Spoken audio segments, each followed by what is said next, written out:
ये video last तक का देखो। इसके अंदर बहुत बड़ा मैसेज तुम्हें मिलने वाला है।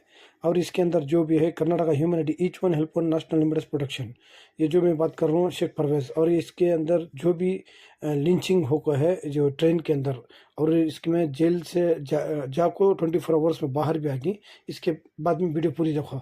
तो ये मेरा एक अवेयरनेस जागरूकता, जब भी कोई ऐसे हादसे होती तो कौन भी एक कंप्लेंट लिख लें तो राइटिंग में लिख लो, को एक लाहर को रख ले जाओ कंप्लेंट करो तो सख्त कंप्लेंट बैठता है।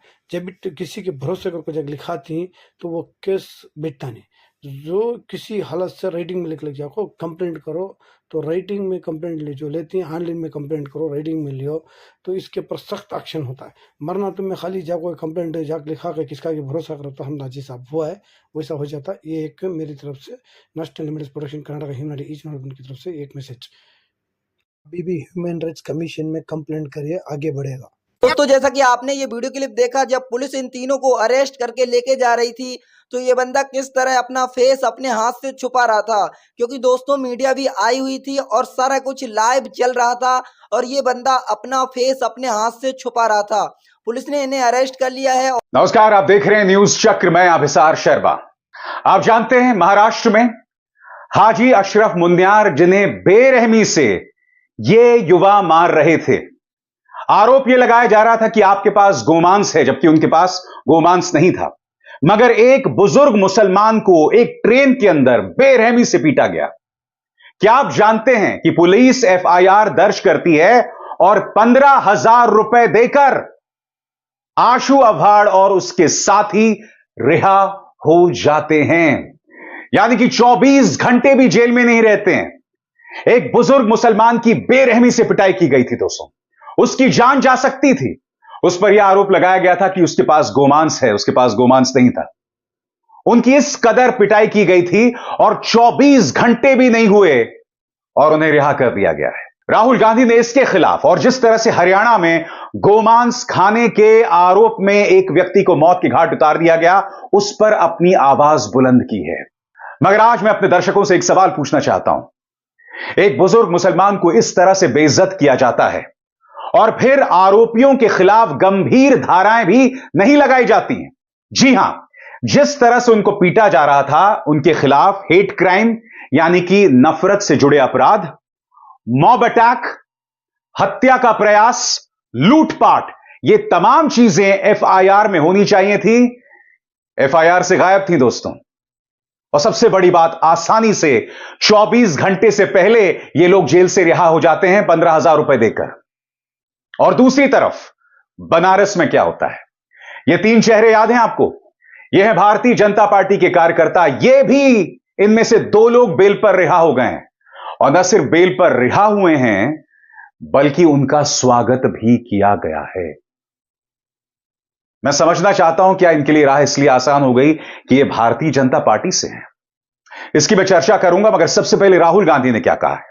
राहुल गांधी ने अपने इस ट्वीट में उन दोनों घटनाओं का जिक्र किया है तस्वीरों के साथ। एक तरफ एक बुजुर्ग मुसलमान की तस्वीर जब उन्हें कुछ युवा मार रहे थे, और दूसरी तरफ हरियाणा की वो शर्मनाक तस्वीर जिसमें एक व्यक्ति को मौत के घाट उतार दिया गया। राहुल गांधी ने क्या बयान दिया है आपकी स्क्रीन पर। नफरत को राजनीतिक हथियार बनाकर सत्ता की सीढ़ी चढ़ने वाले देश भर में लगातार भय का राज स्थापित कर रहे हैं। भीड़ की शक्ल में छिपे हुए नफरती तत्व कानून के राज को चुनौती देते हुए खुलेआम हिंसा फैला रहे हैं। भाजपा सरकार से इन उपद्रवियों को खुली छूट मिली हुई है, इसीलिए उनमें ऐसा कर पाने का साहस पैदा हो गया है। अल्पसंख्यकों, खासतौर से मुसलमानों पर लगातार हमले जारी हैं और सरकारी तंत्र मूक दर्शक बना हुआ है। ऐसे अराजक तत्वों के खिलाफ सख्त से सख्त कार्रवाई कर कानून का इकबाल कायम किया जाना चाहिए। भारत की सांप्रदायिक एकता और भारतवासियों के अधिकारों पर किसी भी तरह का हमला संविधान पर हमला है, जो हम बिल्कुल भी बर्दाश्त नहीं करेंगे। भाजपा कितनी भी कोशिश कर ले, नफरत के खिलाफ भारत जोड़ने की इस ऐतिहासिक लड़ाई को हम हर हाल में जीतेंगे। राहुल गांधी तो अपना बयान दे चुके हैं, मगर इन 2 घटनाओं पर प्रधानमंत्री क्यों चुप हैं? सबसे दिलचस्प बात, यही कहा जाए सबसे शर्मनाक बात, हरियाणा के मुख्यमंत्री हरियाणा में जो मॉब लिंचिंग हुई है जिसमें एक व्यक्ति की मौत हो गई है, उसकी आलोचना करते हैं, उसके बारे में कहते हैं कि ये होना नहीं चाहिए था। मगर वो कह रहे हैं कि भाई जब गोमांस की बात आती है तो गांव वाले पागल हो जाते हैं, मानो उस अपराध को जायज ठहरा रहे हैं।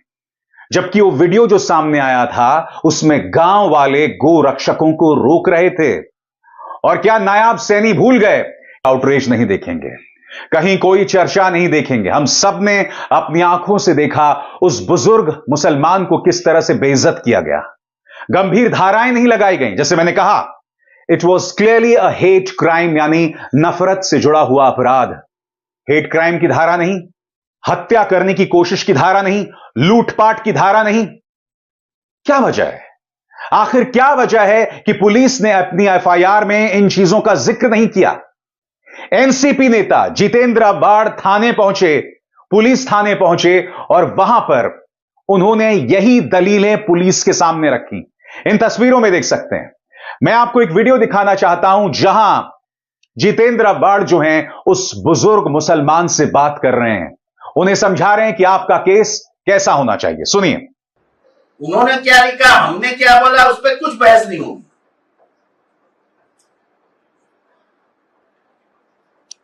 तो वो छोड़ो। तो अब्बा का वीडियो निकाल के ऐसा मेरे साथ हुआ शुरू से आखिर तक, ये सब लिख लो, ये वीडियो निकाल लो। और उधर की लॉयर है, वो रहेगा तो लॉयर को बुला लेना। और मैं इधर से लॉयर का एक ये भेजता हूं, उसमें लिख के भी देना कि ये कलम के अन्वय हम उनके ऊपर गुना दाखिल होना चाहिए, बस।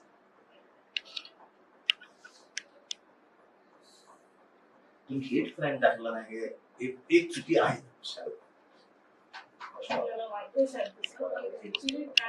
हेट क्राइम नाही जे मी तुम्हाला आता परत साहेब, मी माझं जे तपासात निष्पन्न होणार, मी ते सेक्शन 100% वाढवणार. अहो मला मी अजून निष्पक्षात आलेली नाही साहेब. पण मला एक गोष्ट सांगा, त्यांना का मारलं? ते जे झालं आता याच्यामध्ये बोलायचं झालं. तुम्ही विषय कुठेच नाही. कितने शर्म की बात है। वो वीडियो हम सबके सामने है, फिर भी पुलिस का दिल नहीं पसीजा। और इससे भी बड़ी बात, क्या भारतीय जनता पार्टी को लगता है कि इस तरह से नफरत का साथ देकर वो अपनी राजनीति चमका सकती है? बताइए। गुजरात के अंदर बिल्किस के गुनाहगारों का खुलेआम साथ देना, बिल्किस के गुनाहगार रिहा होते हैं और उनका मालाओं के साथ स्वागत होता है। मंच पर भारतीय जनता पार्टी के नेता उनको सम्मानित करते हैं। गोधरा का उनका विधायक कहता है कि ब्राह्मण ऐसे काम नहीं कर सकते हैं। यानी कि बिल्किस जिसके साथ इतना खतरनाक अपराध हुआ था, उस मुद्दे को लेकर भी प्रधानमंत्री खामोश रहते हैं और जब उसके गुनाहगारों का सम्मान किया जाता है तब भी चुप्पी बनी रहती है।